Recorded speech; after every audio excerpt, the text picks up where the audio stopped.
Gentlemen, welcome to the Wednesday Call-Off, filmed in beautiful Treasure Island, Florida.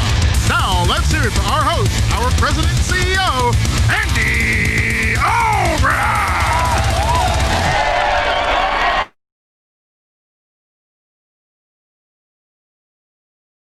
Hey guys, fired up here in Treasure Island, Florida. I've been on the phone all morning, got some fired up people. I also got some fired up people I've had on the phone. I've got some great people that are fired up, that are killing it this past week, submitted wise, and people that just absolutely had a ton of business issue paid last week. They're setting all kinds of records. Junior Korea, I'm just texting, trying to get him on this call to introduce you to him and let him have a few words. This past week, he issued $17,600, 9 applications in 1 week, 17,000.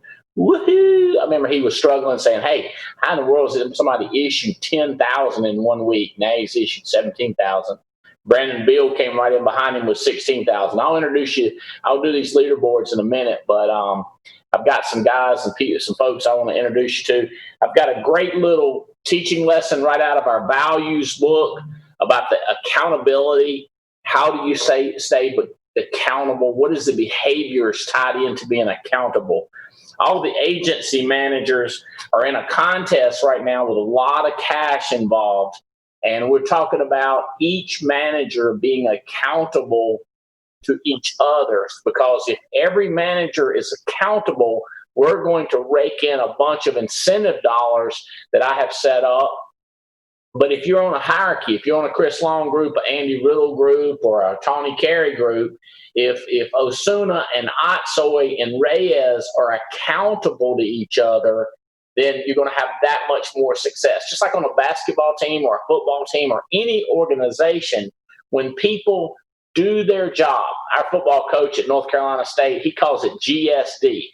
When you get stuff done, when you do your job and you're accountable to somebody, to a team, to an organization, everything improves. So we want to talk about the behaviors, accountability. I want to get a couple of these people. I see Junior just popped up on the video. Congratulations on your week, Junior. Your organization is growing like crazy, and you continue to personally set the example and put the numbers up. So let's go to the activity numbers. If you can pull those up for me, Tia. That starts with Mr. Hutchinson on the submit. We believe that Mark Hutchinson had the most submitted this week. Mark Hutchinson on the Davies team, 18,000 submitted, 11 apps. Megan Wood, hooray for Megan Wood, 15,621 applications this week. And Brandon Ashley Beal, submitted 5 apps for 13,900. So those are the top 3 submits that we know of. Now, I've got Mia Fennell on here, and she says they didn't count all my IULs. So we want to see what she says she submitted this week, because I think some of them, that if you turn them in as e-applications, I don't think the NLG apps show up. I think that's what the challenge is.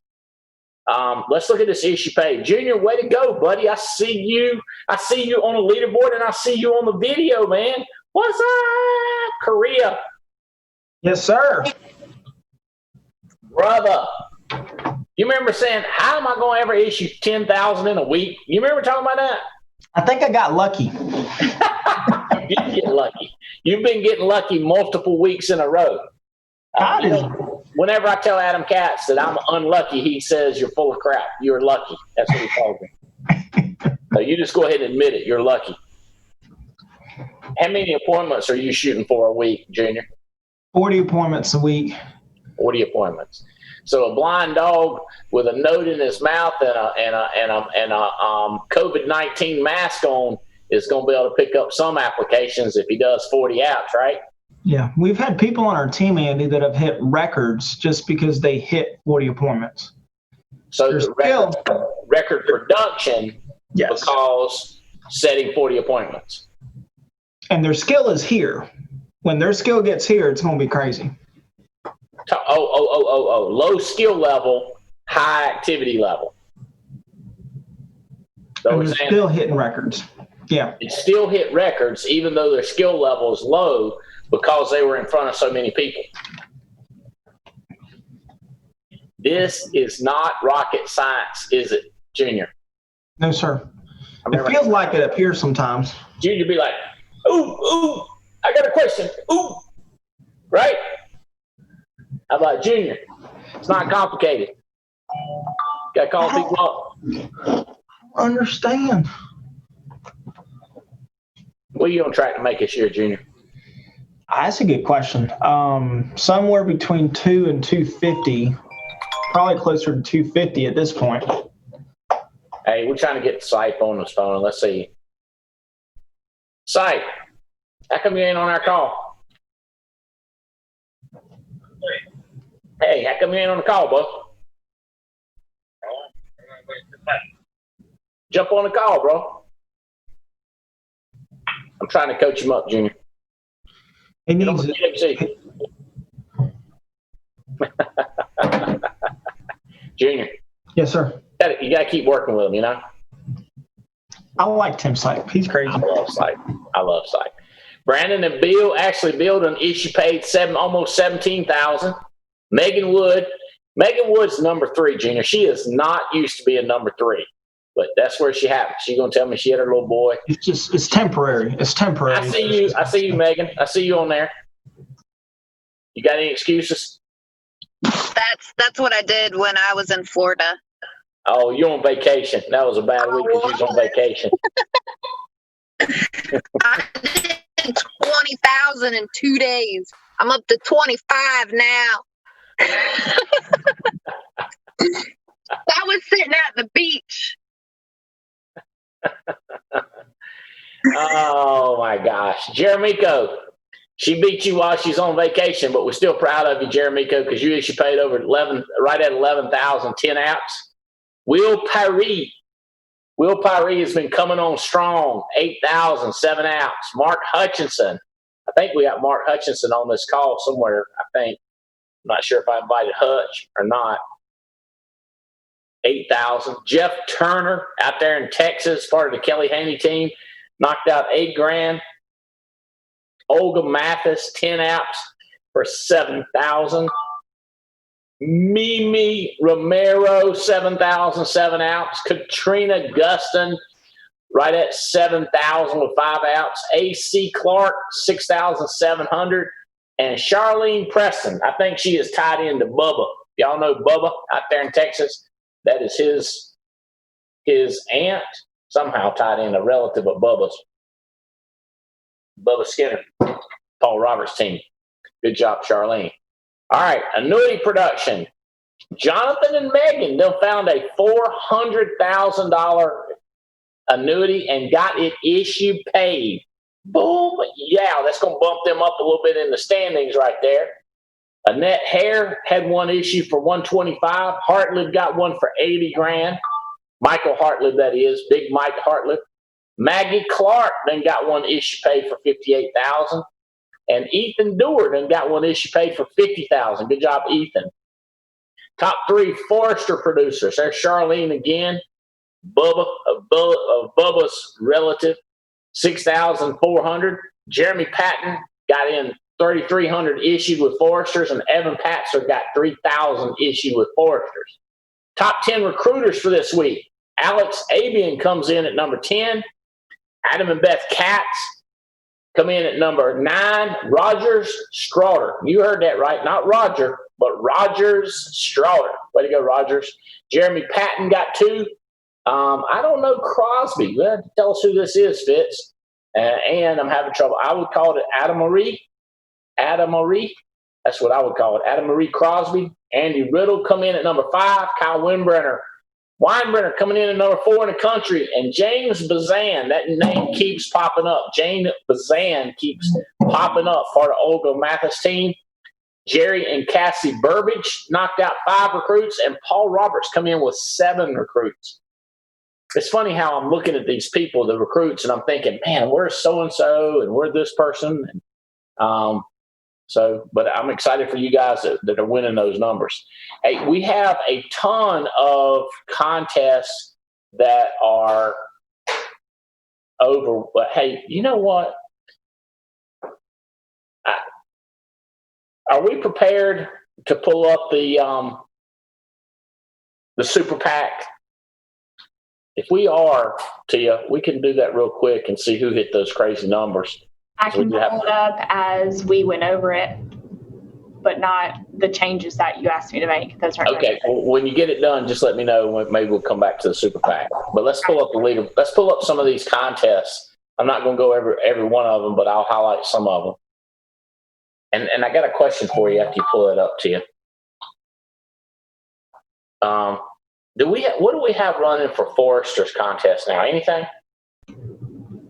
We have not set in anything in stone for quarter 3 for Foresters. So people need to know there is going to be a Foresters contest, even though Correct. We have not announced anything for Foresters.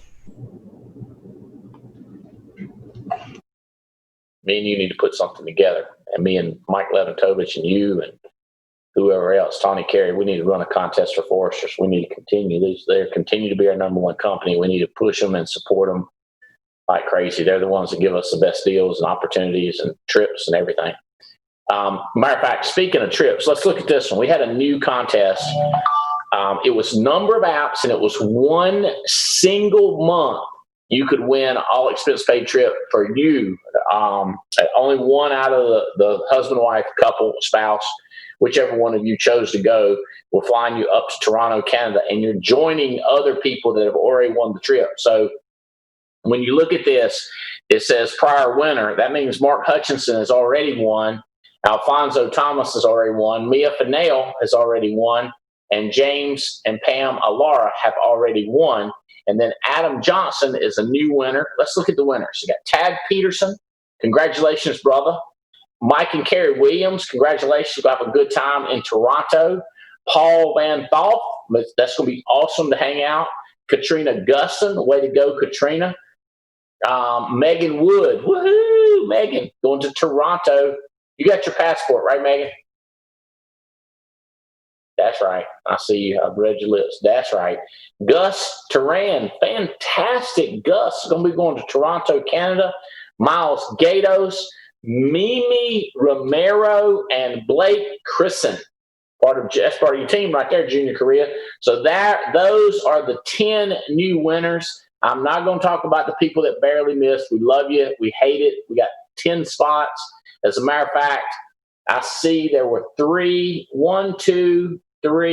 4 people tied for number 10, and we went with the highest issue pay premium, which was Blake Chrisan. Just missed David Bragg. Just missed Evan Patzer. Just missed Jacob Ray Joseph. God, all they had 8.8 apps. Jeff Turner had 7.5. Tanya Sikora had 7.3.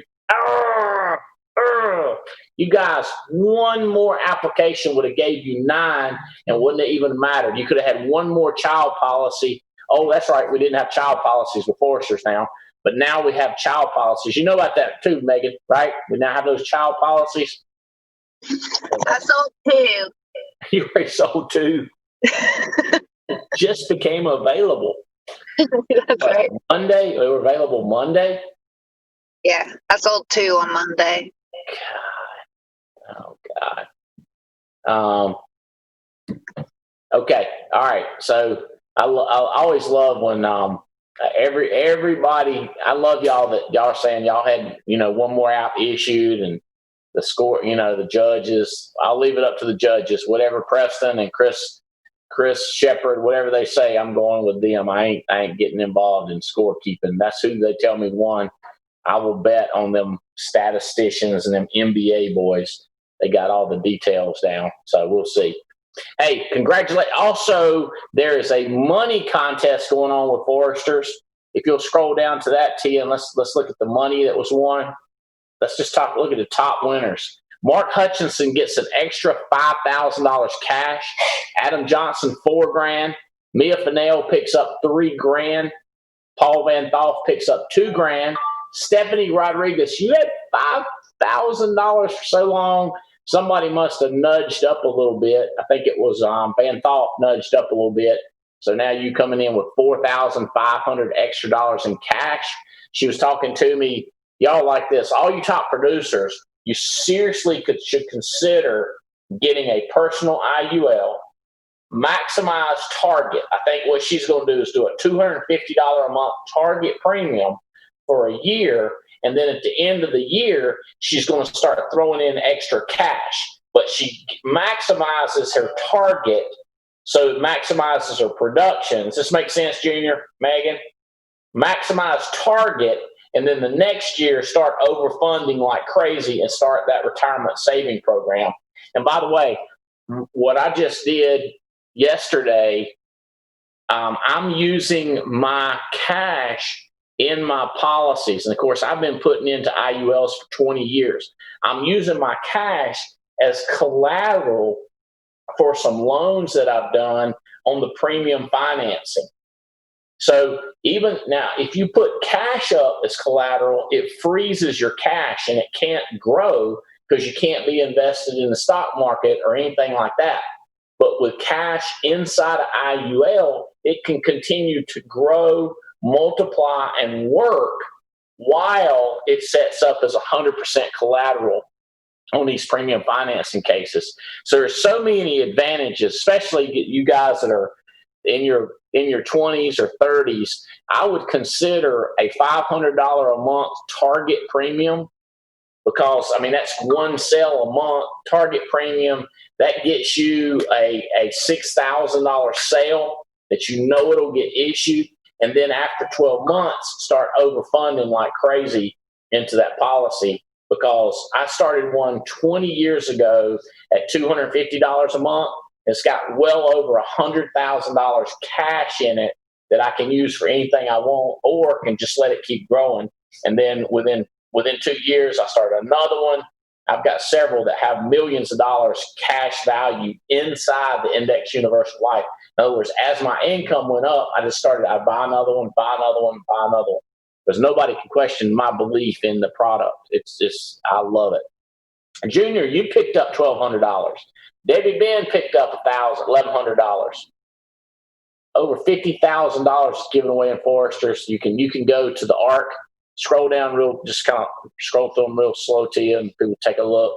Rookie, let's slow down to rookies here. So Stephanie Rodriguez was the highest earning rookie. She earned $3,000 in the rookie contest and another $1,500 from the veterans. Megan Ferran picked up $2,000. Way to go, Megan. Jake and Beret picked up $1,200. I didn't realize y'all were that new in the business. Evan Dewar's going to pick up $1,100. Steve Maxim picks up $1,100.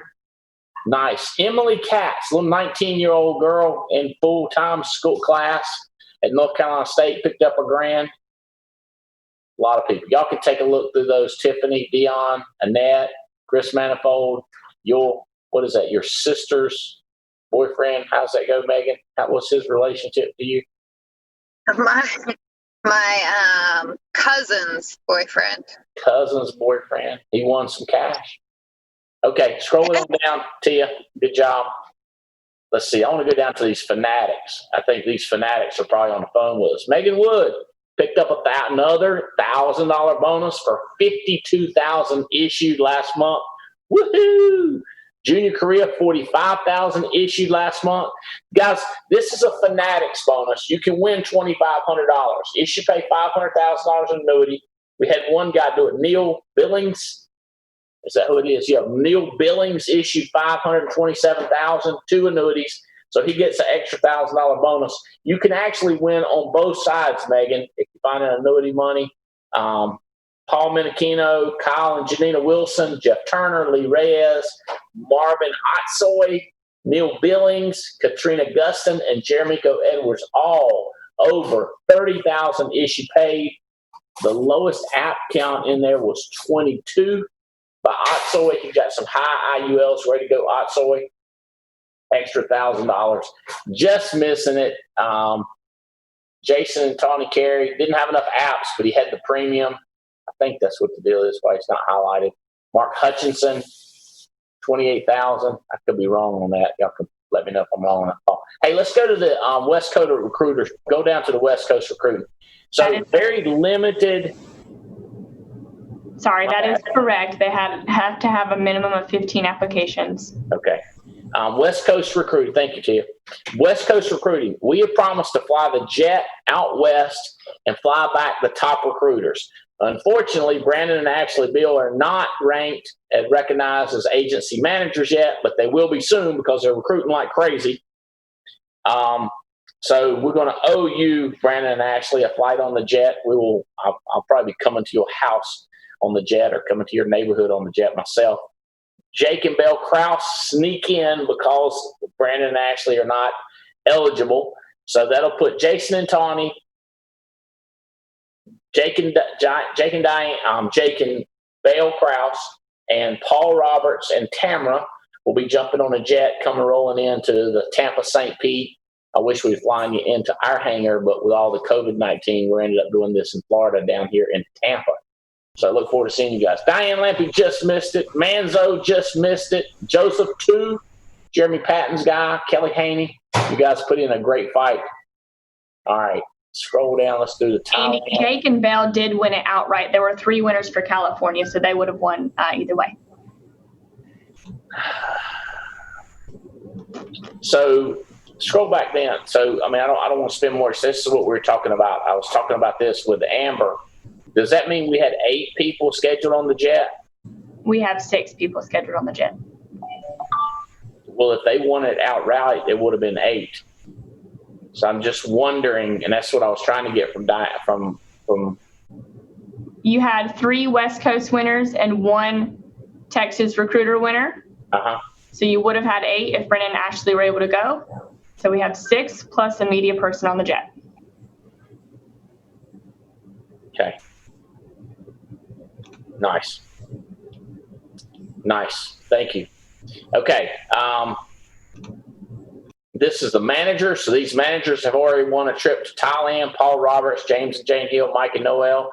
Swindell's not too far behind. Mike and Michelle Allman not too far. Let's go down to the personal producers.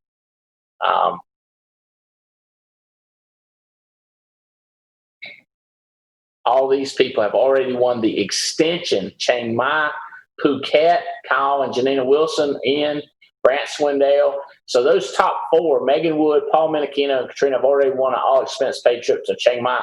Now I guess they're shooting for 4. And it looks like Mark Hutchinson is a new winner. Congratulations.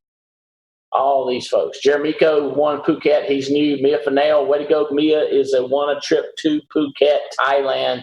That's going to be so much fun. So 27 couples have already won the Phuket. Not far behind is Jake and Bell, Debbie Ben, Jeff Turner. All right.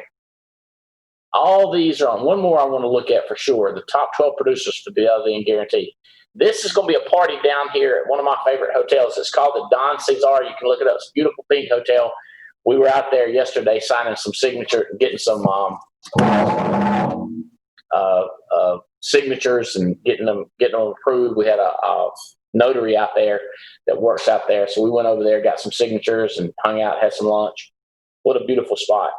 So we're going to do a big training session. Oh, by the way, these are the people that are winning the contest that we're paying for your hotel, and we're having a party over at our house, okay, that Jane has set up. We're right here on the ocean. It's going to be a fabulous party.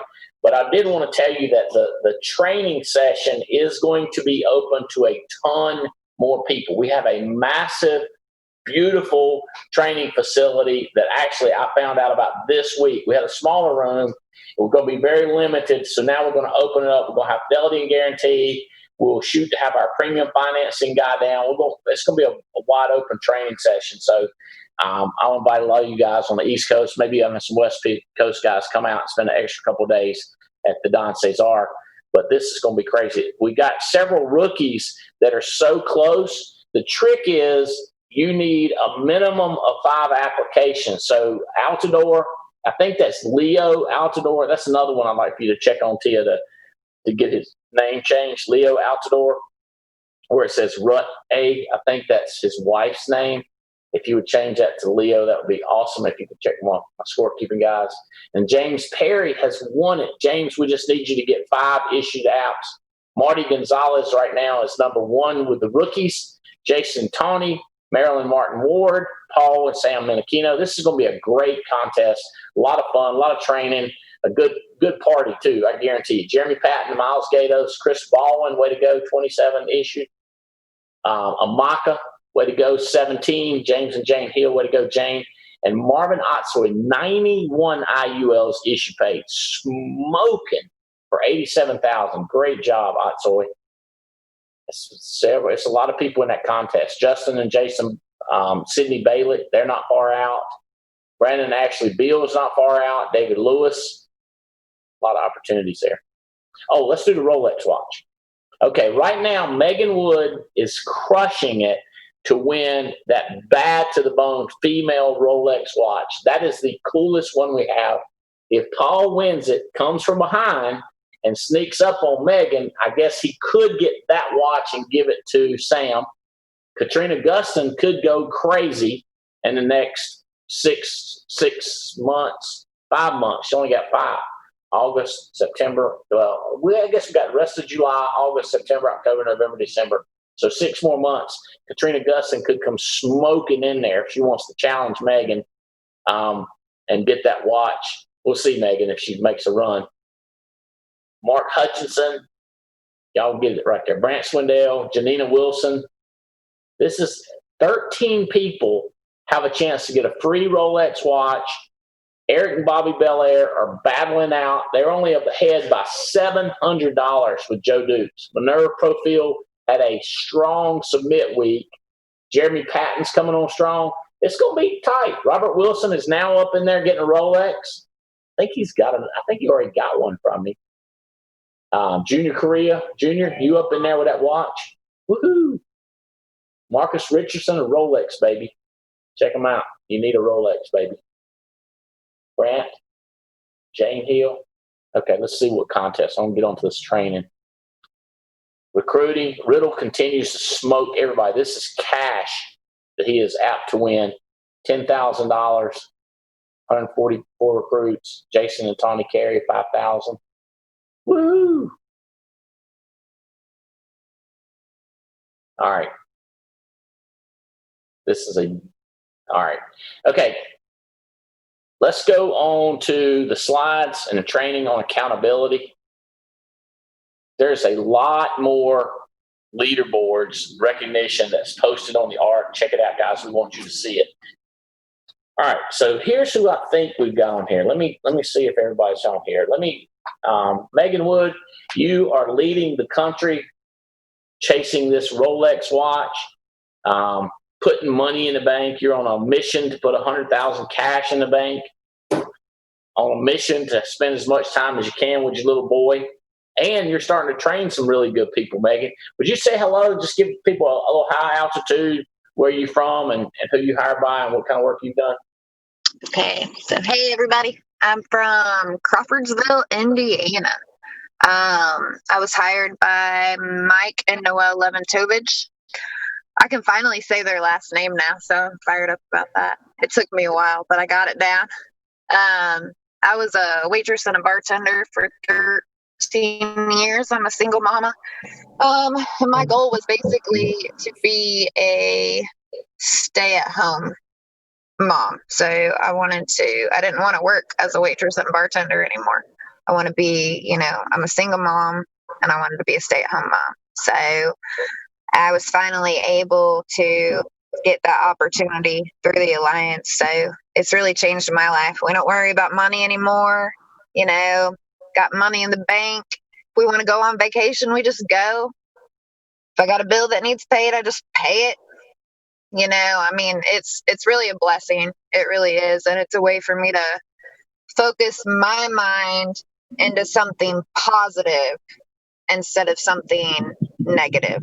So, in the past, I fought with addiction since I was 13 years old. So this is something that has made me be able to focus my mind on something positive to make myself better. So I guess that's kind of my mindset. So I'm always just trying to, accomplish my goals and just keep working, keep my mind focus on something better than what it had been in the past. Well, it's been working for you, and we're impressed. We're proud of you. We appreciate you setting an example and kind of annoying some of us with your success, and we love that. Keep doing that.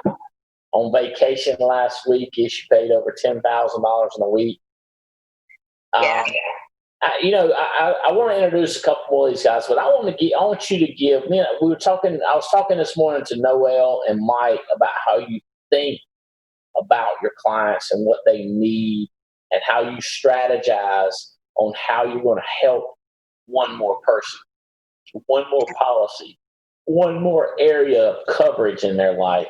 I think that's critical. So I'm going to come back and let you talk about that, if you will. Okay. Okay. Perfect. I was just talking to Junior earlier today, actually. So, every night, before I go to bed, I plan out my next day.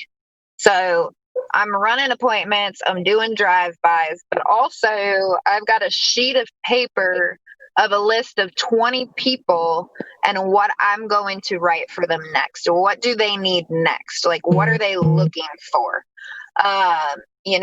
That is what I plan out each and every day the night before. Got a list of my people, so I'm going to be calling these people up while I'm driving to my appointment.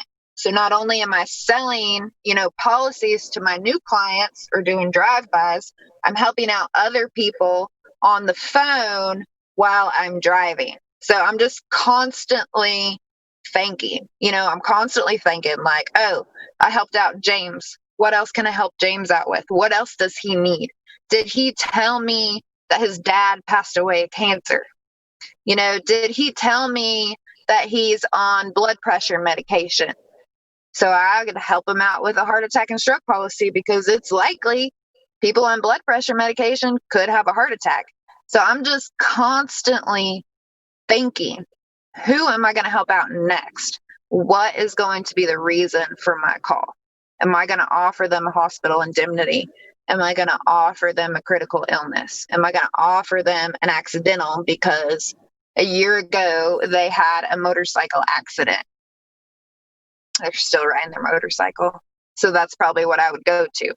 So I'm just always constantly thinking, who did I help? What else can I help them out with? And, the reason being is because don't wait too long, because it might be too late. That's the thing. I've gone back, in the past, I wanted to help out a client, and I just learned about the critical illness policies we did. So I went back, and 2 weeks before I was there, he was diagnosed with cancer. So don't wait. I was able to help out his wife because she saw what they were going through because he was diagnosed. But it's like, that's the worst feeling in the world when you get there and it's too late. Do you tell these stories when you're talking to clients? You talk about other clients and what happened? Yeah, I do. And so when people are like, well, that would probably benefit me, but I want to think about it. Like, yeah, Michael wanted to think about it too. And so by the time he thought about it, it was too late.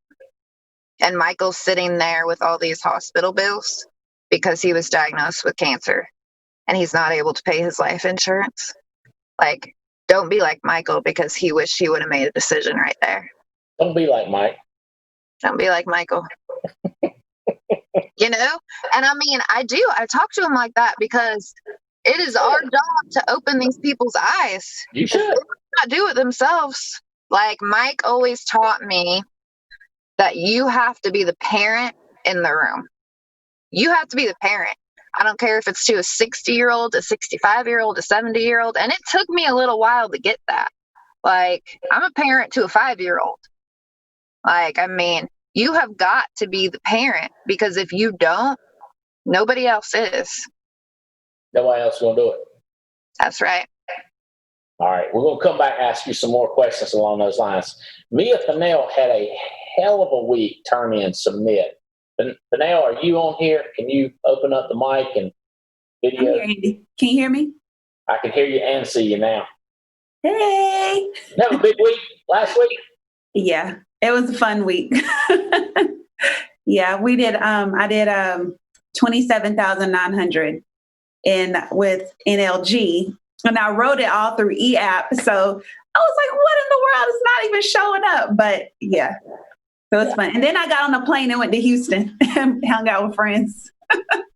Nice. How many apps did you submit? That was 1, 2, 3. That was 5. 6 applications, Mm-hmm. $27,000 in premium. Yeah. Woohoo! Did you write any people in Houston, IUL? No, I just Talking about it?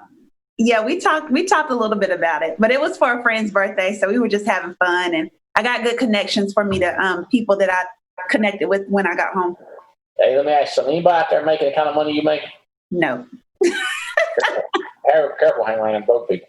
Yeah, right. I didn't stay too long. It was only a day and a half, and I was out. I know, right?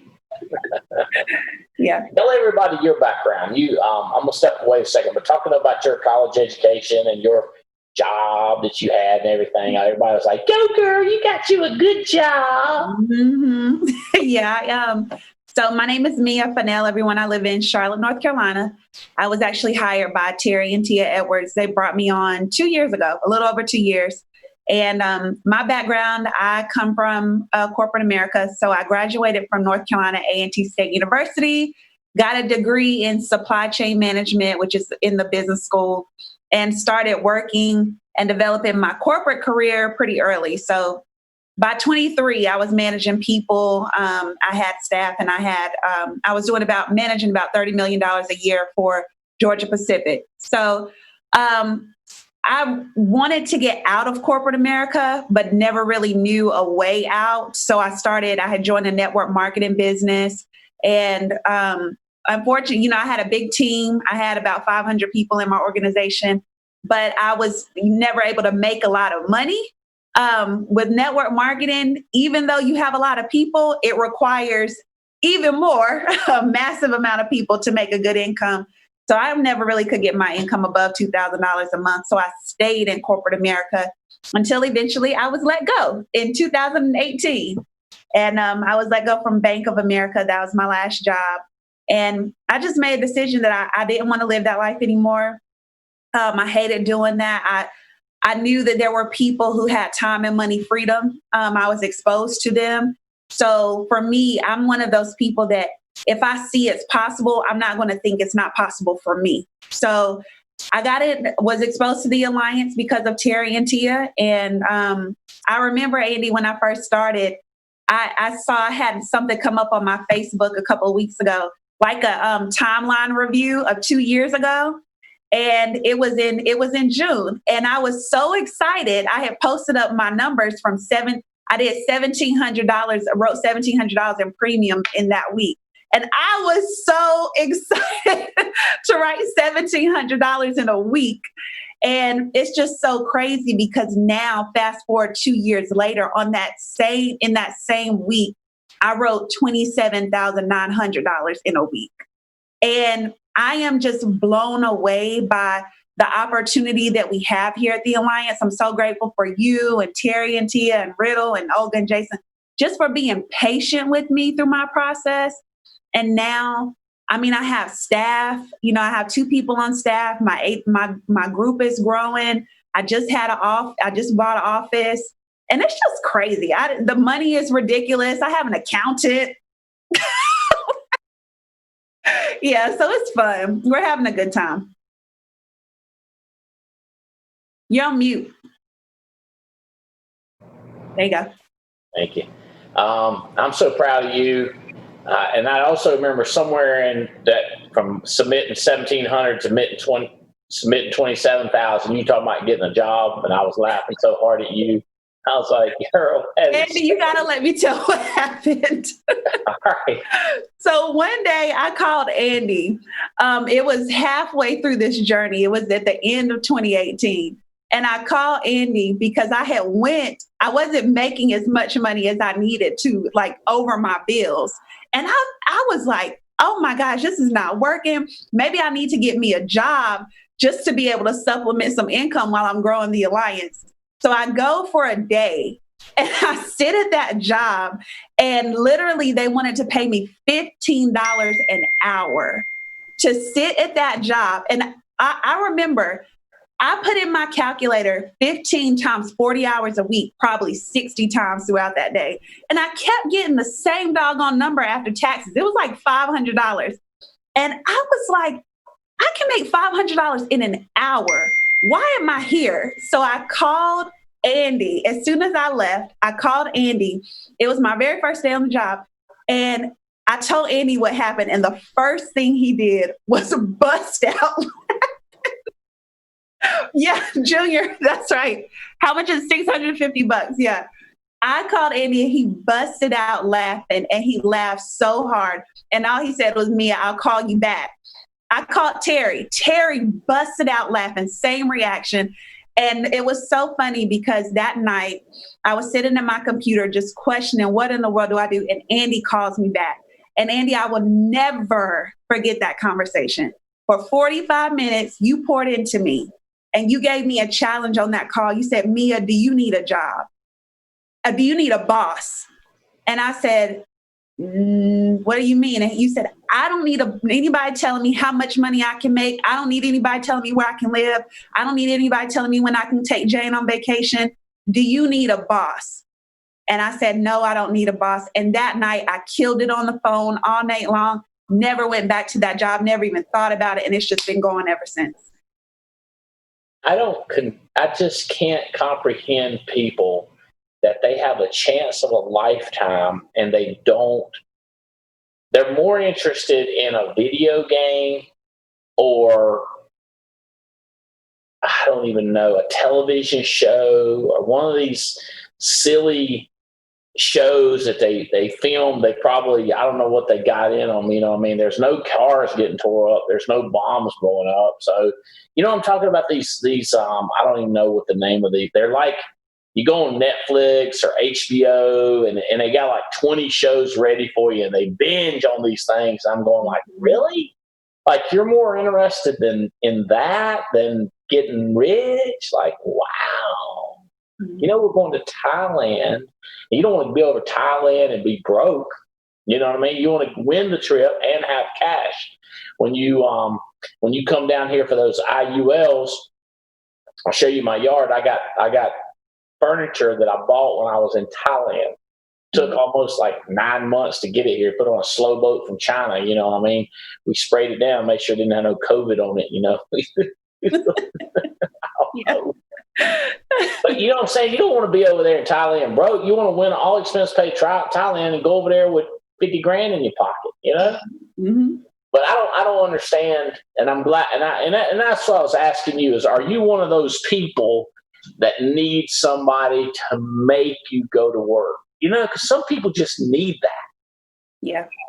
Some people in America need an ass whooping and a boss. Yeah. I don't need either one of those. Don't need that. No, I Unless James is interested, I might take it, but Oh, okay. But no, the dream is so big. I mean, like when I was texting you this morning, I said, I'm focused on these millions. I mean that. Like every single day, I was just telling the guy in my office, he has a therapy business. And, it's not important for me to make millions of dollars because I just want to make money. Like that's cool. I'm making money now. It's not millions is going to be great. But what's more important to me is just to be able to say, hey, I did it, and show other people like I can, you can. You said the other week, it's okay to get rich. And when you said that, I'm like, it is okay to get rich. What's the difference between me? I love what Megan Wood is doing. What's the difference between me and her and, Manakino and any of these big companies? Like, it's okay to get rich. And I'm excited about that. I need to move on to this training, but I'm going to tell you this, Mia. So many people think about everything else all the time. Me and my wife we both would pop on the social media thing and some negative people, and about the same time we looked at each other and go like, let's eliminate anything that we, I hate to say this, but disagree with. Like, that's just negative. Mm-hmm. Let's focus on the positive and where we're going in life, not where this one or that one. Who cares how stupid they are or how smart they are? It ain't me and it ain't you. But I mean, I can tell you this over and over again. I'm 56 and I need to get reminded, stay focused. People trying to change Tanzania, they're trying to change whatever it is, and it ain't going to change. The one thing you can change in life is you, and you can change your position in life. Trying to move his attitude and change his thought process or her thought process, it's futile. But if I can move myself ahead an inch, if you can move yourself ahead an inch, if our team can all move ahead together 1 inch, we're going to become a force, a power by being focused and not trying to do too much. Does that make sense? Mm-hmm, absolutely. And those people, like, don't call their names, but those people you're hanging out with that don't make us money, do you see how they know more than you know about the universe, politics, history, languages? Oh, they definitely know more about the television shows on Netflix. And for a minute, you feel like an idiot because you don't know the latest show, the latest craze on HBO, and you don't know about it.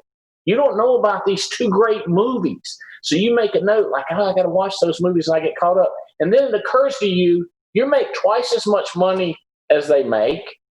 You're going all over the world and they're dreaming of it. So they know more than you about stuff that don't matter. Is that true? How true am I? On a 1 to 100, 100 being like you're crushing them, and a 1 being like, Andy, you don't know what you're talking about. No, that's true. 100%. They know more than you, but they ain't making the type of money. Nowhere close. I promise you, buddy, as I'm meeting venture capitalists and high-paid bankers, not your local bankers that are making 80 grand, not those guys. When I talk to the high-paid people making 3 or 4 million, and if I ask them, I feel embarrassed sometimes when I ask them about something in society that's going on, and they look at me with like, and I'm like, I'm an idiot. I know more than they know about something that don't freaking matter. And I'm embarrassed that I shared with them something that I know that don't matter. Does that make you see the difference in me hanging out with people making 4 or 5 million, and then if you hang out with a person that's making 100 grand or 120 grand, and you're sitting there making 400,000 or 500,000, and then they embarrass you because but now if it was 10 of you and one of them, they would be embarrassed. But if it's one of you and 10 of them, you're embarrassed. You see what I'm saying? Like because you're not in the majority, you get embarrassed. That's how it is. If you hang around richer people, you will develop what they got, especially if there's like 8 rich, and then you'll be peer pressured into getting there. But if it's 8 okay jobs and one of you, it'll pull you down. It'll weight you down. So you got to force yourself to get in the higher echelon, no matter what it costs, and then you'll start moving up. Okay? Got it. And I'm telling you because I care about you, but I hope one other person hears what I'm saying. This is legit, real. Okay, all right. Let's get a little bit of training. I'll definitely want to get Junior. He was number 1 issue paid, and some of these other folks that I've got on here. But let's go to the slides, will you, Tia? Thank you.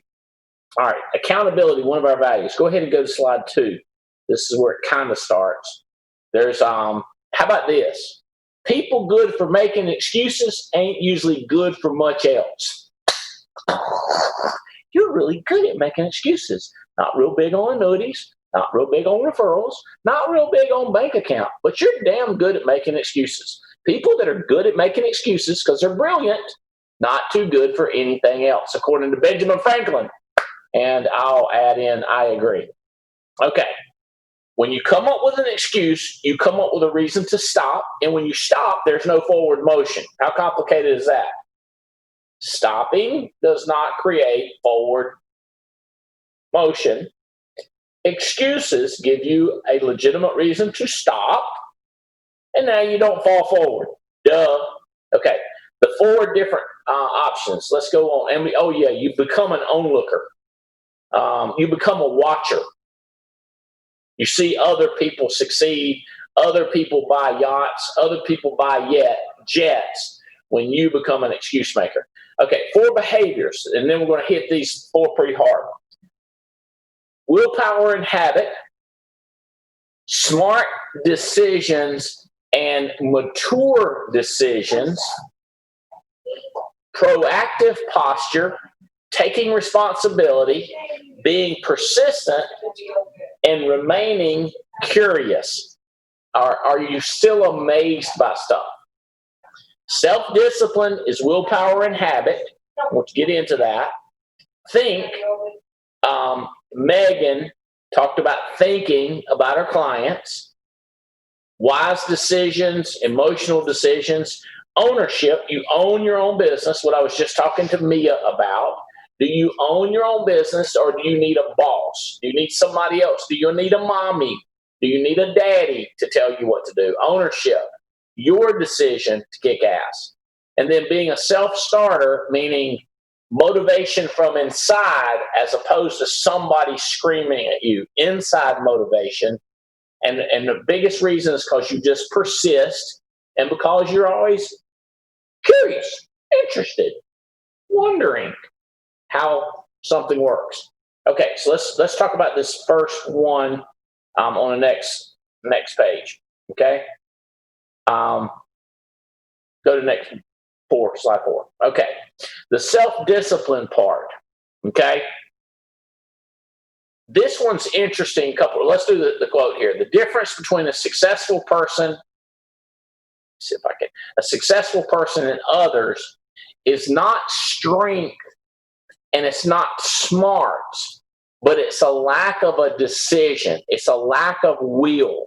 What will you do? Not what can you do, but lack of will. What will you do? It's not how smart you are. It's will you take action. This from Vince Lombardi, the big-time football coach. Moral. Will is a spearhead of discipline. It's a concentration of force. Here's what happens. When you think about everything else that's going on, you're not concentrated. I've got 3 homes to take care of. I don't have to. I could sell off, but I have to focus on what I'm trying to do and not worry about the homes. I've got a big organization. I have to focus, concentration of focus. You need to focus. And for most people, I'm saying, let's simplify this for you and let's book 40 appointments. Let's simplify this for you and teach your people to do 40 appointments. A concentrated force, focused. Okay. Life doesn't first require you to have the strength to rise up, does not require strength, does not require intelligence to understand as a prerequisite. In other words, you don't have to be strong, you don't have to be smart to move forward. Life requires an instinctive desire that exists inside each and every one of us to take one more step. It's not the power. This is what self-discipline is. This is what will is. It's not the power. It's not lack of smarts. It's not lack of power. It's lack of will. It's lack of desire. So if you said, Andy, do you think I need to get smarter? No. What you need to do is work on your willpower. Well, Andy, how do I do that? Well, here's the way you do it. You need me? Need another signature? Let me get that done. All right. This is very important. Where am I signing? Just there. It's the only spot? Yes. You gonna date it for me? Thank you. One more. Thank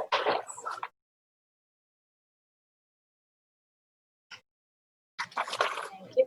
All right. You see that's happening. You see how that's happening, Mia? This is extremely important stuff that's got to get done. That Wendy's getting ready for me, and all I do is like this: attorneys, accountants, secretary, staff, so that I can focus on what I'm trying to do. This is timely stuff. Is it like I can't give you a better example than that. Oh, I see. Yeah.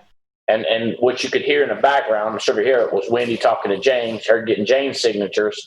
We had a notary come over here and gave her a big tip to come over so we could keep doing our routine. Okay. All right. It's a desire to have what you want. So what you think about is, I'll throw this out to you. If some of you guys would like to go to an Anthony Robbins seminar, it's $2,000 or $3,000. Here's what he does. What am I going to get and what am I not going to get? Like if you're a smoker, it's not strength and power and education. You don't need to know that smoking's bad for you. What you need to do is imagine getting to know your children and your grandchildren and maybe even your great-grandchildren and be able to breathe when you get old. What you got to imagine is having one of those things in your throat and oxygen and not getting to meet your children. So think about the worst, fill up your hand with the worst and fill up your hand with the best and separate those two. And this causes you to have more willpower. So it's not strength and information as much as it is discipline or willpower or desire. That's why when you talk to people that won't do the do, and you're trying to show them how much money they can make, Mia, and Chris Manifold, the one that's dating your cousin, it's lack of desire, not intelligence, because he's higher educated than you, Megan. It's the desire. And then you talked about your addictive ways. You're addicted to the results. You're addicted to the attention. You're addicted to the willpower. You're addicted, like it's your force. You're tricking yourself into a focused force to take one more step forward. So actually, this is a skill that you can develop called discipline, called willpower. All right, let's move to the next slide. Slide 5. Okay. there's two things that you can do to work on self-discipline and willpower. Okay. So the two things are willpower, which is get you started, and then habit, which is the power. Habit is the power to keep doing it. Willpower is the power to start. Okay. So willpower gives you the guts to stay engaged, keep doing the right thing. It's a personal choice to rise above the circumstances. You've got situations, people always say, you don't understand the circumstances I'm in. You don't understand the situation I'm in. Okay. Willpower gives you the guts to push through the situation, through the circumstances, and demonstrate that you own yourself. You're not owned by another human being. You're owned by yourself. Therefore, you push through your situation to take action. Okay? Because that's what gets you your desired results. Simply put, see it, own it, do it. I got a child. I own it. I got a wife. I own it. I got a mental handicap. I own it. I got a physical handicap. I own it. I have a financial handicap. I own it. I see it. Then I do what I can do. This is called willpower. It's a decision in your little mind to take the right actions right now and quit pussyfooting around and living under. What is it people say? You don't understand the circumstances I'm under. It's situation I'm under. Get out from under your circumstances and punch through it with a power and a focus. Okay.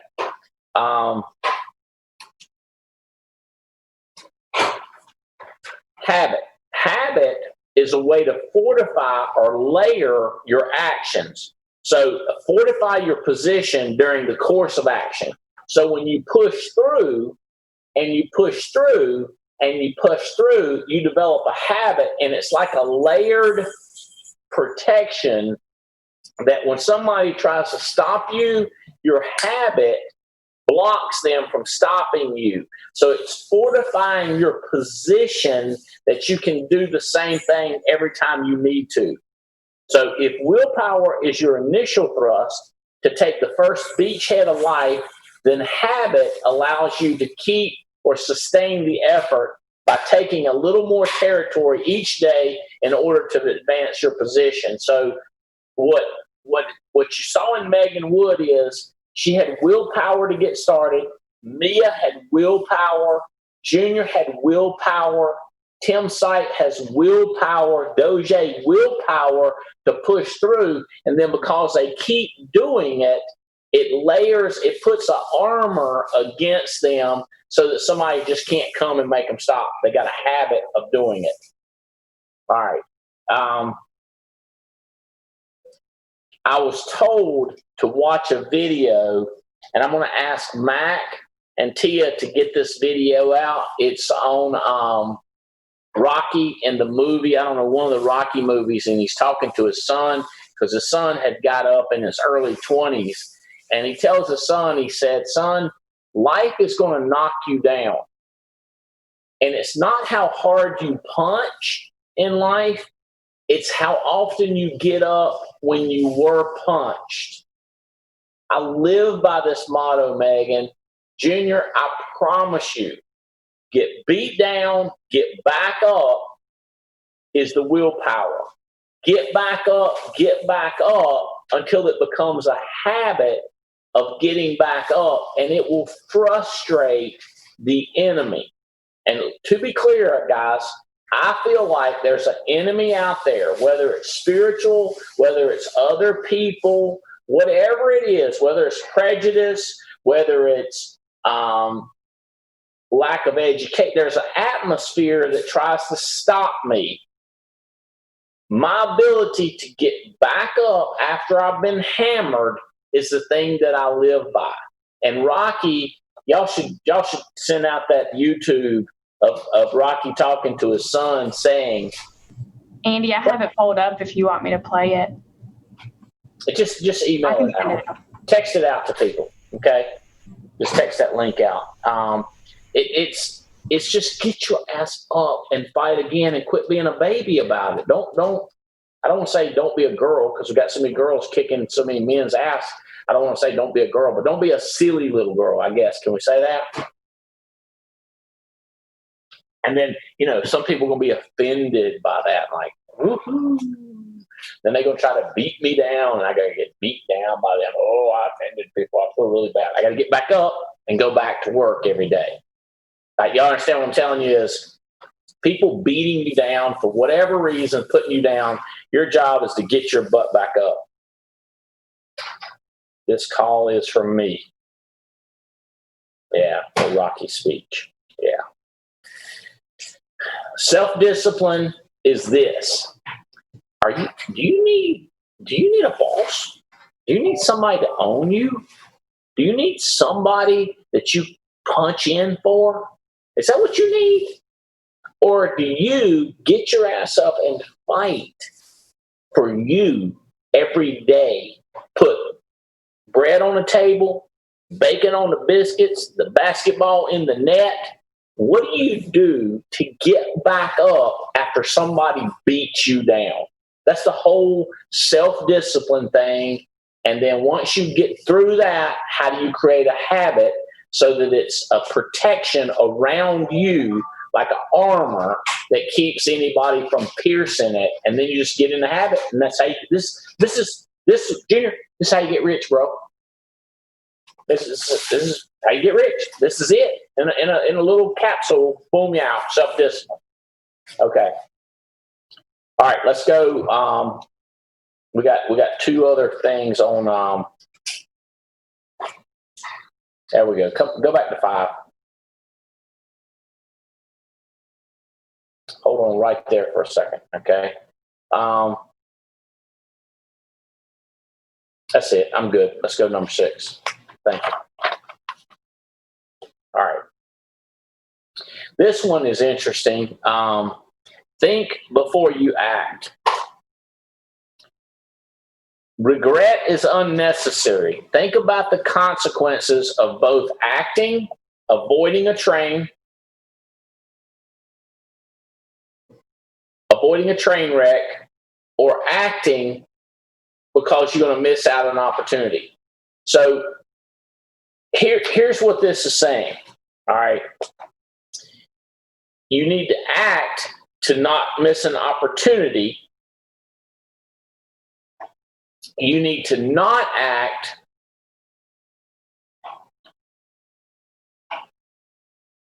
okay, I'm gonna get this for you. Let me do it my words, and I'll come back to the academic version. When I think about doing a show or not, when I think about calling up Megan, when I think about Annette, when I think about you working with Annette, Megan, here's what I think about. What's the worst case scenario and what's the best case scenario? Commissions wise, I'm thinking, am I going to hurt Megan or am I going to help Annette? Well, I think about worst case scenarios. When I think about there's a family reunion coming up, what's the best case scenario that can happen in my family reunion? What's the worst case scenario? We're doing a modified version. Megan wants to come down. Several other people have asked to attend our agency manager family reunion. What I have to go through is, if I bring in 200 people, what's the worst case with all the laws on COVID-19, and what's the best case? And I come up with a decision. I acted and I decided, Megan, what you're doing when you get your 20 clients, you're thinking, and then you're making a decision, and then you proceed. What most people do is honky do, honky dory, everything's going to work out. And that is not the way to proceed. It's to decide, am I going to do this or not? Am I going to pull in this driveway or not? Am I going to book 40 appointments or not? What's the situation? I think about it and then I act. Let's go down here to the moral. Okay. So what the quote by William Shockey is saying, you avoid a mess by not effing up, and you attack an opportunity by taking action. So put your hand in an electrical socket. Don't do it. Avoid the train wreck. Don't do it. Forging a signature. Don't do it. Breaking a law. Don't do it. I have an opportunity to book 40 appointments. Do it. I have an opportunity to move an annuity. Do it. I have an opportunity to write myself an IUL. Do it. You see what I'm saying? If you don't act, it's going to cost you. If you do act, it's going to cost you.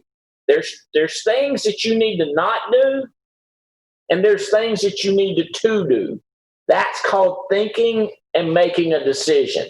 I've done it like this. If this is my mode of operation, this I do, that I don't do. This I do, that I don't do. This I do, this I don't do. If you come in and you're exact opposite of me, and everything you're supposed to do, you don't do, and everything you're supposed to do, you don't do, and everything you're not supposed to do, you do it, you're jacked up. So if you come in here and you do one thing that I wouldn't have not done, see, I didn't do it, but you do it. Or do it like this. See, if you do it and I would not have done it, why did you do that?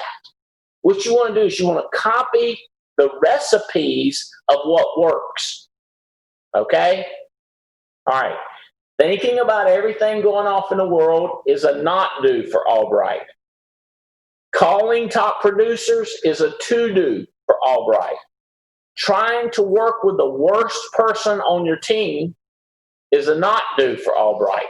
Trying to work with the 7s and the 8s and the 9s and the 10s, the top producers, is a to do. You tracking with me, Megan? There's to do's and there's not to do's. Do the to do's, don't do the not to do's. Duh. Okay. And I'm going to talk about how to do this. The moral. Thinking before you take action encompasses much more than basic brain processing. Is typically used to anticipate the possible outcomes of a situation and make the best choice about what to do and what not to do. When one thinks before acting, they must begin with the end in mind. Here's what I've said to people many times, Marty Dozier. What will be the repercussions of you not taking an action? What will be the repercussions of you taking an action? So thinking what to do. Make sure I'm on the right page. Begin with the end in mind. All right, let's go to the next page. All right.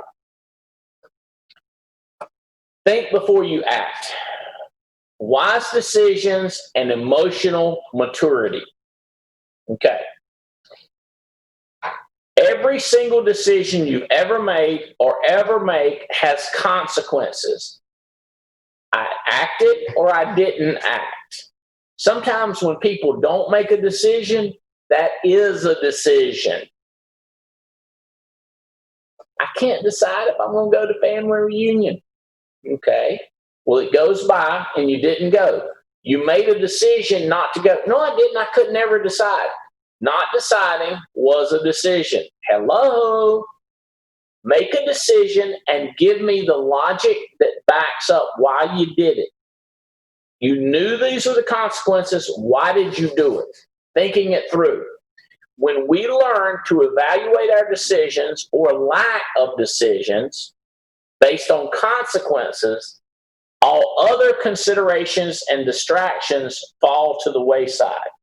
So in other words, when you make decisions, the distractions go away. Not making a decision and the distractions are there. somebody was just telling me about their parents or somebody asking them to do something. And they said, I got a prior obligation. I made a decision earlier that I can't go back on. So now the distractions melt because of a decision that was made. The distractions melt because of a decision that was made, because we don't want the consequences of the distractions. We want the consequences of the decision that was made. Hello. All right. This one is going to mess you up. Emotional maturity. I have the confidence to be your own resource. The key to be effective and not reactive. Here's the 3 questions you want to keep in mind. What options do you have in mind? And what do you imagine the outcomes are going to be? My imagination has got to be one of my biggest assets. Can you imagine, Megan, telling people that you've got $100,000 cash in the bank? I want to reach out to my cousin Russell and say, Russell, can you imagine starting to book 50 appointments a week? Can you imagine passing Megan Wood and making $350,000 where she lags behind at $250,000? Can your imagination tie into 50 appointments getting that? Now, can you imagine continuing to write 10 appointments and how that is not what you want? So the imagination of the actions and what the actions get is what I've been really good at. Can you imagine the outcome of acting or not acting? Okay, what options do you have that you can imagine the one through? Okay, go number 2. What would you tell a friend in the same situation? What advice would you give a friend? I would tell them to slack it off, not trying to beat Megan, don't try to compete with Junior. Or would you say to a friend, hell yeah, try to beat them, book 50 appointments? What advice would you give a friend that you love and care about? That's the advice you want to give yourself. So I want to tell my friend, just take it easy, enjoy life, don't worry. Okay, tell yourself that too. Now, when your friend needs some money, who's going to help them? Number 3, would you mind explaining the aftermath of your decision to a large group of people? Let me do this. How would you like for us to stand you up in front of 1,000 people and you explain your logic for making that decision? How do you, when my staff, Tia, who's turning the slides for me, she gave me some decisions. She said, we decided to do this for you in marketing, and here's why. Boom, boom, boom. I said, great. You have answered those 3 questions. You imagined what would happen if you posted that. You imagined what you would have told a friend, and you thought about the possible outcomes, and you made a decision. After that, I ain't got much to say to you. Your ability to make a mature decision, I'm more interested in than you making the right decision. Because if you always make the mature decision, you're going to be wrong sometimes, and I'm okay with that. But you're going to be right more times because you thought through the thinking process. I hope each of you top producers can see this. Thinking before you act. And I'm going to ask all of y'all to come back and tell which ones are hitting you right between the eyes. All right, let's go to the next slide. Selling yourself. Okay. So we've done thinking. Now we're on to ownership, taking ownership. Who cannot establish dominion over himself will have no dominion over others. If you can't talk yourself into getting a license, you're not going to be able to talk anybody into it. If you can't talk yourself into 40 appointments, not going to be able to talk other people into it. Can't talk yourself into buying an IUL, not going to be able to talk anybody else into buying an IUL. Your ability to take dominion on your own life and not worry about the other crap allows you to take dominion over other people's lives and help them succeed because you first took that self yourself. Okay, moral. If you cannot take accountability for your actions, you're never going to be able to influence others. If you can't make decisions about yourself and take responsibility, not ever, ever, ever going to be able to change other people's lives. So those of you that have no following, I promise you, your lack of influence is based on your lack of ability to take accountability of your actions. Taking accountability gives you authority to influence others. And not even if you're unsuccessful and you blame it on yourself, you can now affect others. But when you're failing in categories and you blame something else, you blame the situation, you blame her, anytime you blame, you're not taking accountability, and it crushes your influence with others. They're just not interested in you because you're not taking accountability. It's called the blame game. All right, go to number 9. Okay, taking ownership of your choices. Okay? Taking ownership requires a proactive posture and taking responsibility. So let's look at the proactive posture. Only when you implement this strategy can you direct your destiny. When you proactively decide something. Otherwise, somebody else will take charge of you. Somebody will tell you what to do if you fail to tell you what to do. Somebody will gladly do it. Being proactive is something you do to yourself and not something somebody else does to you. So this is I've decided to kick ass. I've decided to make 1,000 phone calls. I have decided to follow Jesus. See, when you decide, that's the proactive part. Okay. The real benefit and value of being proactive stems from the ability to influence events. So the benefit of being proactive is that you have influence. This is so tricky. Take action, then you matter. Can't decide, you don't matter. You can't decide, you don't matter. We say you don't want to be absent and not needed on the same day.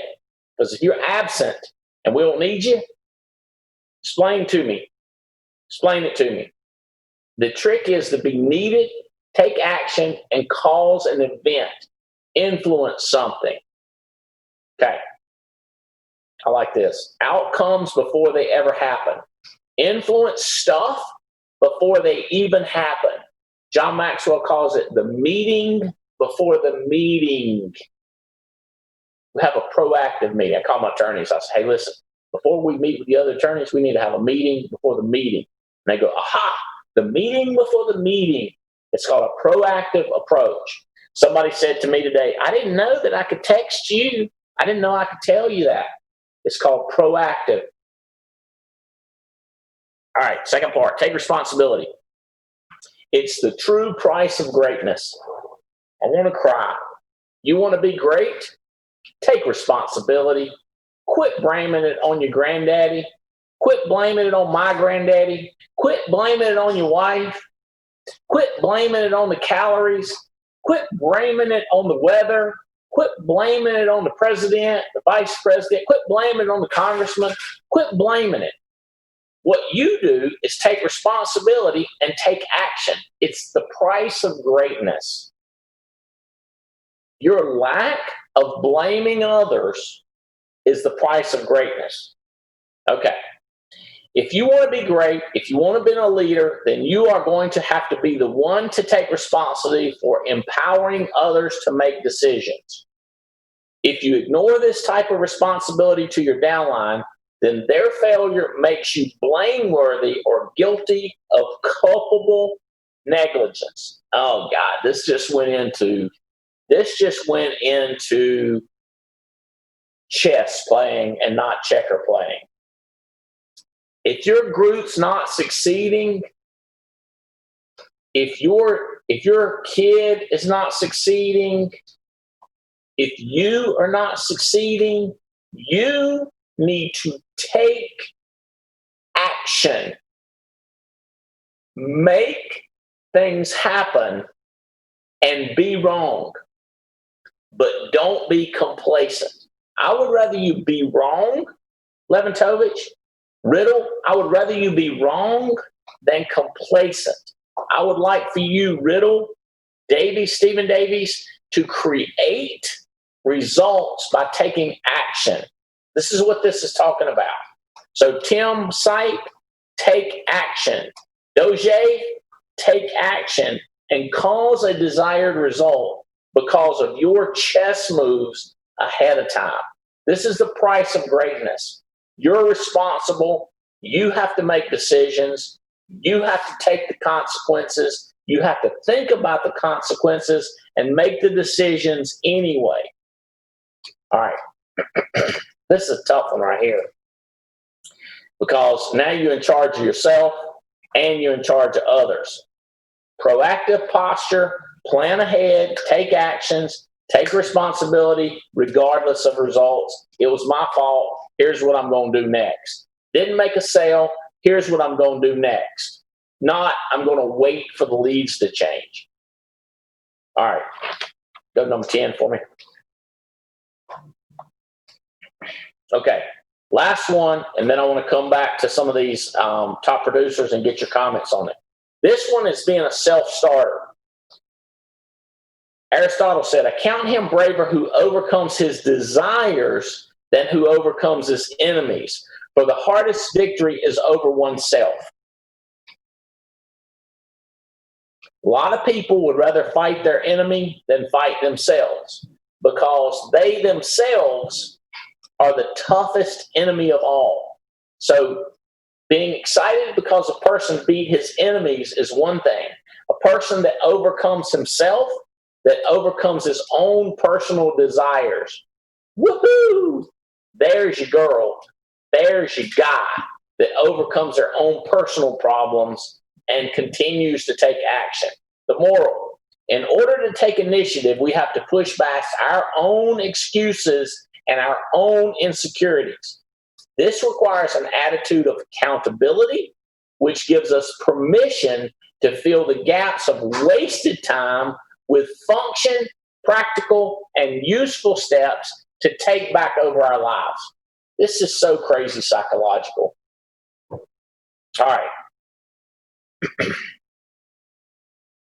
You have a ton of wasted. I want to start calling names. I want to say Bob, Nathan, Eric, Tim, John, Matthew, Mark, Erica, Megan's out there in the world, James, Patricia's. You have so much wasted time.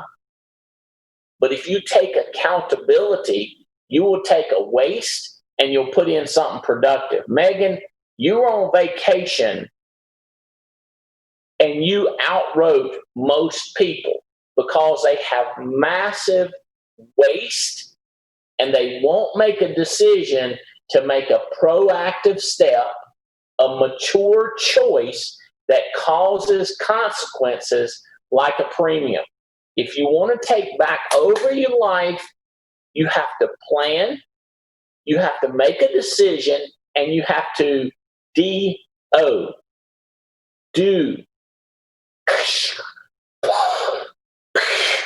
Every decision you make, you're going to be criticized. Not by the higher ups, but by the multitudes of lowers. The lowers, the beneaths, are massive for criticism. The aboves will encourage you up. The belows will pull you down. And they will encourage you to waste time so that it keeps you down where they are, unproductive. What Megan has to fight is weaker people trying to pull her down. What Junior has to fight is weaker people pulling him down. So if they're weaker, they're not stronger than you. But there's so many of them. 1,000 people spitting on you will drown you.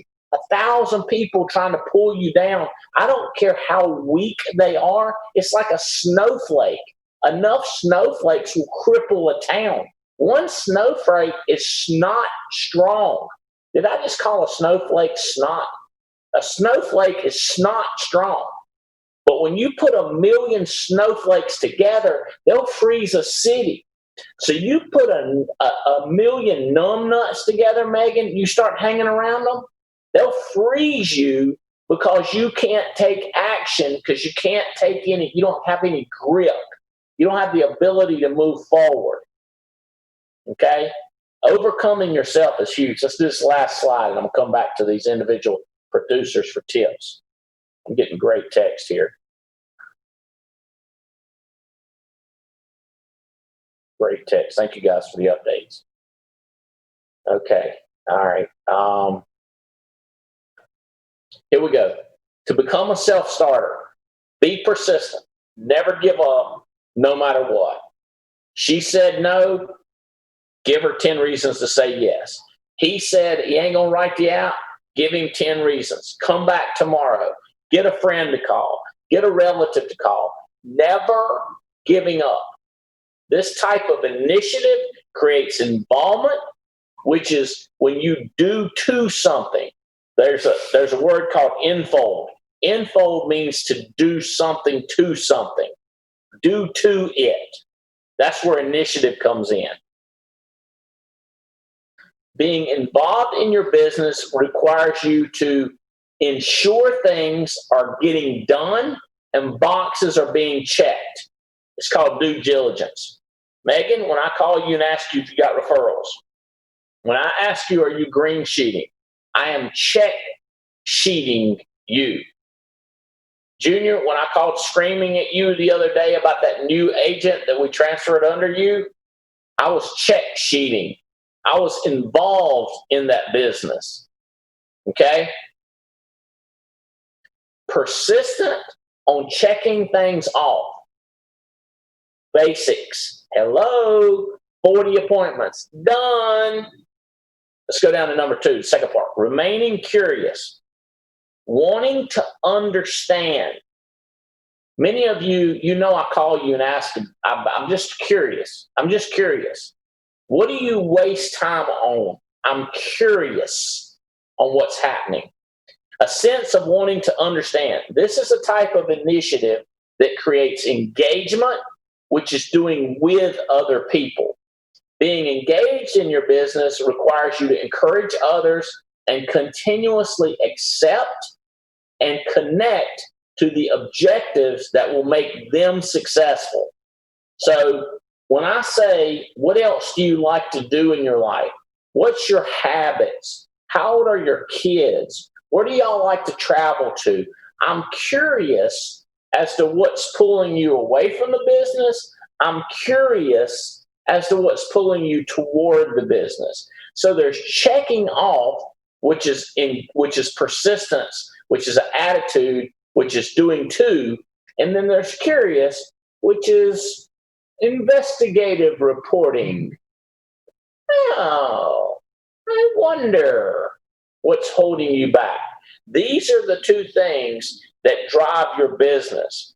Being persistent on the to-dos and being curious on the what's not getting done, why it's not getting done, who's causing the problem, who in your life is holding you back. And that's why I'll say this. How far are you along in your class? This is a to-do. I'm doing a to-do. You say I'm 4 chapters long. Well, what does your wife think of this? This is me doing it with them, Junior. To do is, are they finishing the test? What does your wife think about it? what I'm doing is I'm doing it with you. What is Giovanna? What does she think? Where is she engaged? That's me and you doing it together. Me screaming at you about renter is my checkoff phase. And then when I started asking how you're handling other people, that's my involvement stage. So I went from checking it off to wondering how you do with other people. There's two self-starting strategies that are critical. Is Doge on here? Can you speak up, Marty? I'm not sure if he got. Yes, sir. Can you hear me? I can, and I can see you, buddy. Did I hit you between the eyes on any of these things? Yes, sir. Absolutely. Nice from a personal. Well, let's do this. High level, Marty. You've been with Fitz for a while, right? 10 years in May. And what were you doing before this, Marty?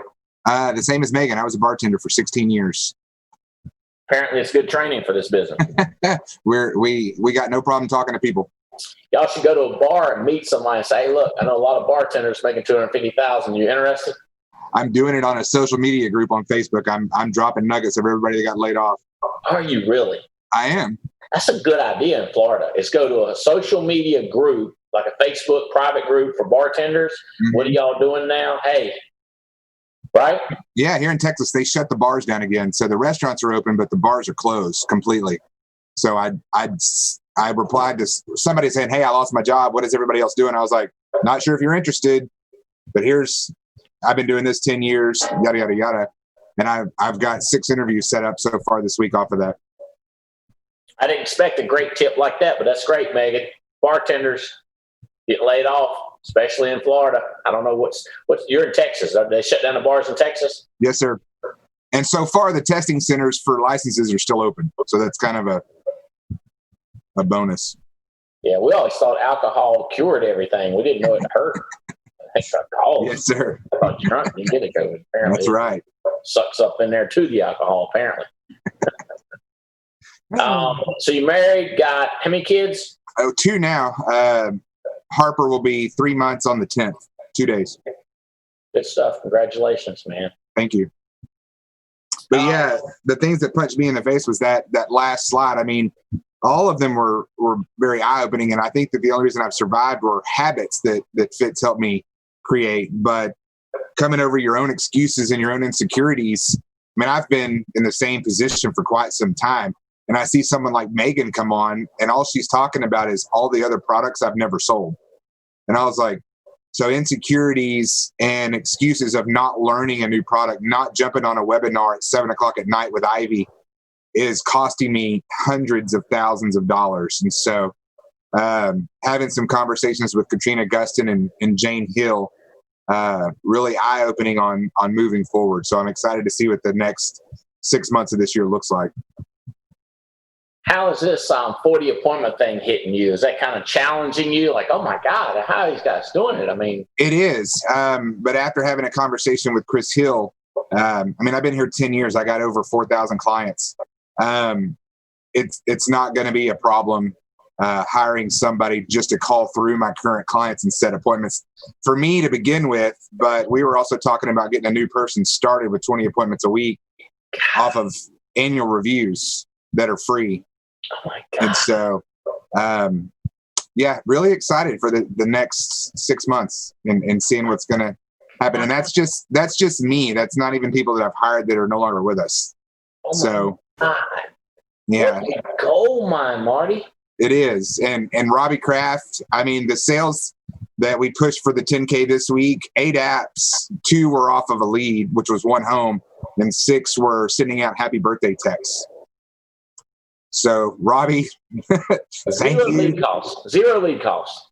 One lead, 2 apps, 2 your terms for about $4,500. But the rest was, hey, Michelle Alleman we use Slack for team communication. She had sent out what she's doing, and it was just a simple text saying, hey, I was thinking about you and your family, wanted to wish you a happy birthday. And anyone that responds, she has a second text that she copy and pastes that says, with all the craziness going on, let's get together and chat for 5 or 10 minutes, make sure everything's still on the up and up. That's all I did. And so first thing I did this morning was got on the ARC, saw my birthdays, sent out my texts, and now I'm just waiting for people to reply back. But now, I've listened to 2 of Megan's trainings, and with her, follow up 1 week from the people that she just wrote. I mean, that's brilliant. And for some reason, no one else has ever said it, or at least I didn't hear it. And it's like, well, I'll wait 6 months, or I'll wait 3 months, or you will do annual reviews. And she's like, no, I call them next week. And I'm like, damn. Sorry. Shouldn't have said that. My bad. You're okay. I think the repercussions of that are small. Yeah. And the opportunities for saying that are big. Yeah, absolutely. Fade that out, dude. I mean, I'm going back to what I was teaching, but brother, I'm so excited for you, Marty. Yes, sir. Now, you've forged forward. You took initiative and you bought tons of leads. Now you've got 4,000 clients. So now your ticket is, how much money do you have in the bank? How much would you spend? Like, here's the way I look at it, Marty. I've made millions and millions and millions and millions of dollars. And now I've went into this partnership where I've actually got more cash than I've ever had in my life. Taking that money, and by the way, you should have more cash than you've ever had in your life. What are you going to do with it? Are you going to invest it in 3% return into an annuity that you can't touch that money? I mean, you can pull a little bit out of it. Are you going to go to Vegas and gamble $100,000? That'd be fun. That is fun. Entertainment value. Or if you spend $10,000 a month, listen to this. Sounds crazy, but what if you spent $10,000? What if you found a marketer on Facebook and he sent you $10,000 worth of recruits a month, and you spent $120,000 this year? Okay, so I just bought. If you go out my front door, I bought a $700,000 piece of property that I'm going to make $50,000 a year on it. Okay, so Marty, like you're a business person, you're a smart guy. Let's do 50,000 divided by 700,000. I'm going to make 7.1% on my money. If I put that in a bond somewhere, I'm going to make 3%, right? If I put it in the stock market, my cousin who invests my money for me, he says I can make 20%. But you and I both know he could lose 40%, right? Right. But I'm spending $15,000 a month recruiting, because everybody that comes into me, I've got a whole staff that's calling people. You with me? If I can figure out a way to get, matter of fact, I know a way. As I think about it, I'm going to put another $10,000. But it's not about me. It's about you, Marty. $100,000 invested over the next year. Andy, there'll be so many people calling me, I can't get to them. What if you cherry pick them and you find 6 people like you, Marty? You with me? Yes, sir. What if you just hung up? I mean, let's try to be polite, but what if you hung up on a couple of them just for the hell of it because you didn't like them? Maybe right. Because maybe they were too young for you. Like, I don't like these whippersmackers, these smart asses. No. What if they were too old for you? So I can't discriminate. Yeah, you can. You can pick who you like. Like, you remember when these little kids and you got picked or not picked to be on the kickball team? Yeah. Remember that? You remember picking? Right. I'm going to pick him because he's tall. I'm going to pick her because I like her. Right? Right. You get to pick. So if you spend $10,000, you get to line up all these choices. Isn't that crazy? It is. And now you've got all these current clients that you could tell them free leads. You could say, free current clients that I sold. You go, Andy, I don't have that many. Well, keep in mind, you don't have to grant that wish to everybody. Only grant it to the guy who lives 6 miles from you or 20 miles from you, who you trust to work your current clients. Right. You can promise him a 6-figure income. Right. All right. Does this make any sense? No, I love it. Absolutely. But somebody has to push through to get to where you are having 4,000 appointments. How about that? Persist and then habit gets them to where Marty, let me ask you this. Your health is very critical going forward, correct? Yes, sir. Your wife does not go out and produce, right? She's a stay-at-home mom. I was walking this morning when you text me. So your health, given your health is good, is there any chance in hell you're going to make less than $100,000 a year for the next 10 years? No. It's impossible. Right. No. Economy-wise, Well, we did our finances. I have to make $80,000 a year before we go out to eat. That just pays the bills. And so making six figures is kind of, we don't have a choice. All right. I may get you to come back on here, and I definitely want Billy Crane to call you up. But is Billy Crane on here? Can you speak up?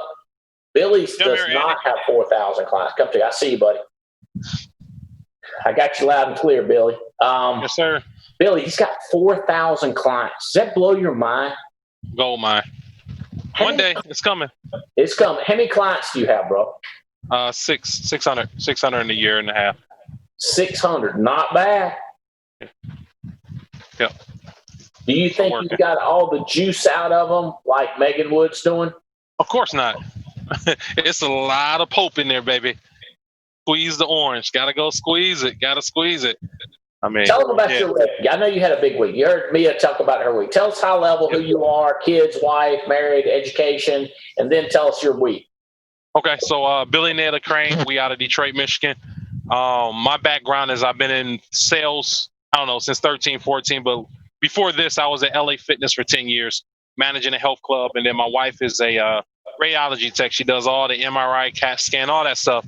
So she's been right in the middle of this whole COVID pandemic, x-raying everybody who comes through that ER door. So we got started. Mine has been almost 2 years. It'll be 2 years come August. And it's been incredible, man. This what you said today was just like smack me. The whole thing before you act. Can you hear me again? Smacking something. We lost you right there. I said it smacked me right in the face. The whole think before you act. You know, like what options do you have? Like I did the math, Andy. This super PAC with platinum level for a year straight. If you just do the math, it's about $540,000 a year you'll make. Right? So when you talking about it to a crowd, oh, absolutely, I want to talk to a crowd about it. So I'm going to squeeze the orange. I'm getting leads. I up my GMR, like whatever it takes. I don't have 4,000 clients. But like you said, invest. What do I got to lose? It's the whole, if I don't act, I'm going to have regret. And if I do act, I'm going to be excited as hell. Or, so yeah, Andy, I mean, it's crazy. It's crazy. That super PAC just opens the door up for so much. How long ago were me and you having a conference, having a chit chat, a private chit chat in my suite? I want to say it was a hotel around here in Florida. Mm-hmm. How long ago was that, Billy? That would have been last year, actually. Last year on the About a year ago. Yep. So think about your progress in that 12 months. And now you are where you are. Yep. Months from now, take yourself there. Okay? 12 months from now. Now talk to yourself. Tell me 12 months from now, what would you look back? What would this guy say to this guy, Billy Crane? So the future me is already telling the current me is worth it, right? 48 appointments, right? I'm overbooking a week, right? I'm 2 days on, 1 day on the phone, 2 days of running. If you do 5,000 a day, that's 20,000. Do it. It's so worth it to have the freedom, the money in the account, the ability to travel, the team that's growing, the example you set. Just do the work. It is so worth it. The nights you wanted to go to sleep, stay up. The mornings you wanted to sleep in, get up, right? The time you wanted to quit, push on. Just do it. It's going to be so worth it for you. And that's what I'm telling me now, because I see it. Like you said, I see it. So now I'm about to go seize it. 40 appointments a week, no question about it. 48 really, because I'm going to overbook. Like I'm going to sit with 30 plus people a week. I'm going to make it happen. Minimum. what's your future self saying to you about what's your wife gonna say? How's your kids gonna feel about it? Women, like, what's the future you telling you? What is his comments about the wife and the kids and the television shows you're gonna miss and the Budweiser you're gonna miss? What's the future you saying about that? It's this guy's telling me like, hey, listen, sacrifice before success. So maybe right now you don't go and watch every football or basketball game when it come back on, but then you'll be front row. Maybe you didn't go to spend 3 hours with the kids at the pool on Saturday, but now you're in Florida in the ocean. Maybe you had to sacrifice and you didn't buy that new outfit, or your wife didn't buy that outfit, but now she's on a shopping spree in Paris. So he's telling me like sacrifice before success. Give up the small things now for the big things later, because you're going to love it. You're going to appreciate it. You're going to have more time with your kids because you sacrifice now. So that's what he's telling me. I like this guy. Oh, man. I like you, Andy. It's on. I think Megan, I think all the leaders out there just pushing it, but I see it. 70,000 every month from here on out. Not a question of if. I'm going for it. No sleep, early mornings, late nights, whatever it takes. It's just crazy. And that's just personal production. That's not even talking about having money to, like you say, invest in the team, bring people on. You got leads for them. You got this crazy override. I mean, the numbers are crazy. Like I'm looking to have 10,000 a week. I'm investing in leads and people. Like that's what my goal is. So I want to have 10,000 a week minimum that I'm just investing in Michigan and people. Because you think about that return. Oh, it's getting excited, Andy. Tell me your numbers last week. Tell us what you did last week. So far, I think this week I got up 22,000 in issue pay production. Well, not issue pay, but submitted production. And I still got the rest of the day. I got another 4 appointments today, and then tomorrow I'm back on the phone for next week. So what I heard, Leventovich, I think they did this seminar Monday with agency managers. Does they do Monday? Marty, have you heard this story? Monday, they do get everybody on a Zoom call, but you got to have your camera on so they can see you either making phone calls or passed out. Your wife can't come get you and get you away because you got to be in front of that camera. Mondays, their goal is to book 20 appointments, 10 for Tuesday. Megan, why don't you tell me if I'm wrong or right? 10 for Tuesday, 10 for Wednesday. Somebody like Billy, I guess you would do 12 and 12. Yep. And then Thursday, they're booking Friday and Saturday full, 20 appointments. And then Sunday, they strategize, make sure they got enough leads, think, plan, coach. I think they're doing the product call and they're doing the TWC. It's like very limited. They're not going to they're not listening to every show the plan. They're plugging their people into the show the plan, but they're not on it. They're trying to knock out $70,000 of production. Megan, am I killing it? Is that the way they're teaching that? Yeah, so they're trying to book 20 appointments. Okay. They're dialing Monday for Tuesday and Wednesday, booking 20 appointments, and then dialing again on Thursday to book appointments for Friday, Saturday, 20 appointments. So the goal is 40 appointments. What are you looking to issue pay this month, Megan? Do you have a goal in mind? Are you trying to be efficient? Yeah. So right now, starting Monday, I'm working like 2 straight weeks in a row. So past Monday and Tuesday, I did 20,000 in the 2 days. And today so far, I'm at 5,000 and I've got 5 more appointments and then calling people on the way. So my goal is 75,000. But I'm going to try to make 100. So I'm trying to make 100. Just keep going, I mean, because once I hit that goal, I'll always go for more. You know, I'm always going to go up for the next one, like always trying to better myself and, you know, compete with myself. So.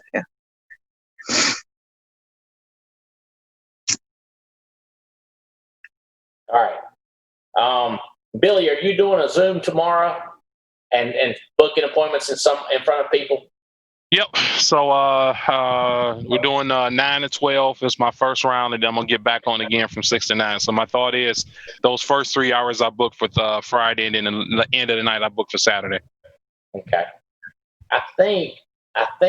What time does the Leventovich's kick off on Mondays? Megan, do you know? Is it 8 or 9? 9. 9. And then they've got somebody monitoring it pretty much all day and night, right? Yeah. Somebody's keeping track. I think they're doing an Excel and doing kind of a leaderboard to see who's booking the most appointments.